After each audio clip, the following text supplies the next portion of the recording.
Well, hey there, church family. This is Pastor Jay with the weekly update. Today is January 24th. It's cold and wet outside. I hope that you're staying dry today. I got a couple things to share with you, two announcements and one kind of a recap of this past Sunday. The first announcement for you guys is that if you are a part of a committee for the 2023 year and beyond, our first meeting is going to happen this week at the committee rally at 5 p.m. And we'll be in the commons area first and looking forward to meeting for the first time with our committees. Ladies of the church, there's a women's conference coming up called Fresh Grounded Faith on March 31st and April 1st. We have lots of ladies who've already signed up for this. The cost is $44. You need to go to shadyoaks.org/events, and that'll give you an opportunity to sign up and register to be a part of this conference as well. Those are things coming up that you need to know about. And ladies, if you don't sign up before February 6th, the price goes up $5. So don't wait that long. Sign up. We can get the ticket purchased for you and look forward to a great time of our ladies gathering at the conference. Guys, this past Sunday, a lot of stuff was given information. I'm so excited that the Lord has given us a direction, given us a plan, and I'm so excited really for what I've heard so far. Most people are on board with what we're doing and excited about what we're doing, and I'm more excited than they are to really get us moving in a direction and seeing the importance of making multiplication the goal of our church. We want to multiply our faith. We want to multiply disciples. We want to multiply leadership. We want to multiply our church someday. Guys, through all of this, it's going to take some time. I don't want to rush things. I want us to be praying. I want us to be praying and asking God, what are you telling us? What are you doing in our hearts and our minds? We all want to move to the next level along this map that was given to us on Sunday, with the idea that we can't be okay with staying at the level we are. We want to move up to the next level. We can't be okay with just being a multiplier. We want to continue to be a multiplier. We want to continue in that process. You see, guys, we gather to have come and see at moments where we come and we hear from the Lord. Some of us that may be, we're just listening to whether we want to put our faith and trust in Him. Some of that may be people coming to this church wanting to know whether they want to join this church.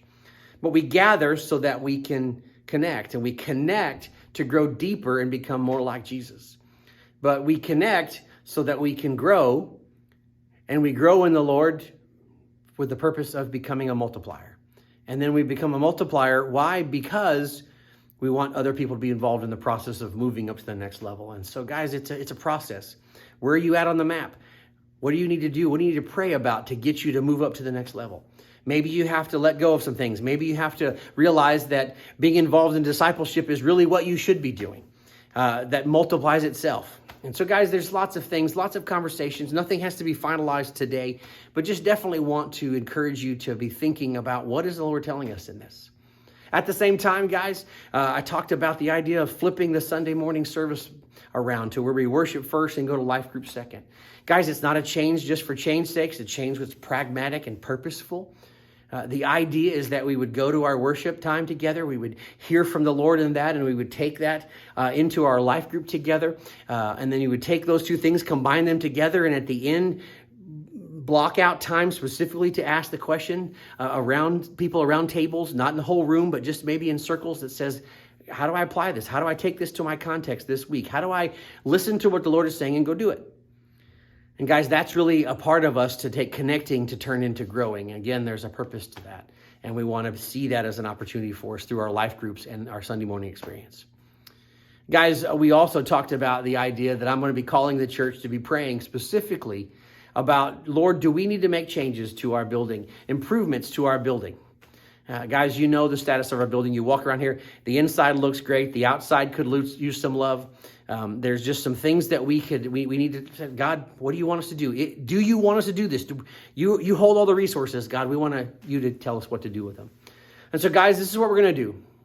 What I'm going to be asking you to do is, starting on next Wednesday, February 1st, all we're going to ask you to do for 12 days is pray and prepare to fast and pray. Spend 12 days preparing your heart, preparing your mind, getting rid of any sin areas that need to be taken care of. Maybe contact your doctor, find out what's the best way. If you're going to do a fast or anything like that, what's the best way to do it? Think about how does this fit with with me personally? How does this fit with my family? Use these 12 days to pray and prepare for a time of fasting and praying. Guys, we're asking that fasting and praying to begin on February 13th. And we're asking it to end on March 12th. That is 4 weeks. I'm not asking you to fast for 4 weeks. What I'm asking you is to use those 4 weeks to intentionally block out time to fast. Guys, you can fast for a big chunk of days, 10, 14 days, 7 days, or you could just use time each and every week to block out and say, I'm going to block out these days and I'm going to fast. Guys, there's a couple of ways you can fast in there as well. The one way you've heard the most likely is called the complete fast, where you are fasting from food. And you're just drinking water and maybe juices every once in a while. Again, make sure your doctor knows you're doing this. Make sure you're healthy to do that. You're not fasting from your medicines and things like that if you're on medicines, but that's a complete fast. There's also a partial fast where you're eating, but you're not eating everything that you currently eat. The Daniel fast would be a way to think about this one, where you're not eating your meats and sweets and things like that. You're just drinking water and having vegetables. That's one way. Another idea would be an intermittent fast. And I know that's a big craze right now in dieting, but we're not dieting, we're seeking the Lord. And the Jewish fast would be a way to do this, where you would fast from sunrise to sunset each day. That doesn't mean you gorge out in between, but the encouragement would be that you would specifically set aside time to humble yourself to spend time with the Lord. Guys, another way is a soul fast. This is the one that seems to be more popular these days because I'm going to get rid of TV. I'm going to get rid of social media and stuff like that. Guys, if food is not an option for you, I would encourage you to do this. But if you can fast from food, I would encourage you to not do this one and take a look at how food has been such an important part of your life to where you turn that attention and give it to the Lord. Guys, there's lots of things that are going to come up here, but this whole period from February 1st to March 12th is 40 days. We spend time praying and preparing. We spend some time fasting and praying. And there's a lot more information we're going to give you. There's a lot more dialogue we're going to have about this, and please feel free to reach out to us. And what we're going to ask in this is not to have a meeting at the end of what the Lord is saying. What we're going to ask is you journal through this. And as the Lord speaks to you, you send that to the staff. You let us be a filtering house and take all this information in, and we come back and we present to you what we hear the church say. Guys, there's a lot more details to come out in that, but I just want to give you the big picture of that so you know that starting next Wednesday, February 1st, we're asking you to begin praying for yourself to enter into a period of fasting and praying. So guys, more details to come. Looking forward to seeing what the Lord does through all of this. Hope you have a great day. See you tomorrow night if you're here. If not, see you on Sunday.